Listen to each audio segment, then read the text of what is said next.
ইশক দিবানা গো আমি ইশক দিবানা।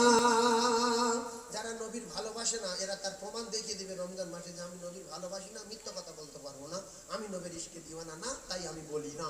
যে বলবেন এর বিচার আল্লাহ করবে।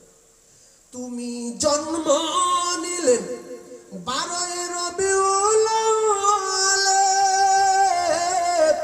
ইবনে আব্দুল্লাহর জীর্ণ কুঠিরে, ওগো শাহে মদিনা তোমার হয় না তুলনা, আর তোমার প্রেমে পাগল গো সারা দুনিয়া।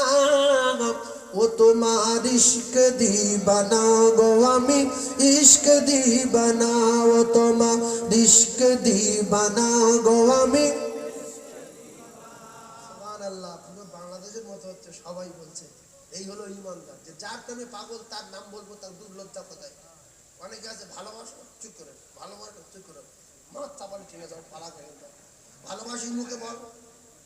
ভদ নবী ওমরকে ডেকে বলেছিলেন আল্লাহর কসম, ওমর তুমি আমার ভালোবাসো? জি। মুখে বলো। কেমন ভালোবাসো? মুখে বলো। আমরা ভালোবাসা করে ভালোবাসা শুনতে চাই না, চাই না। তার সঙ্গে প্রেম করি তার কি বলি, তুই আমার কিরম ভালোবাসিস বলেন দেখে শুনি।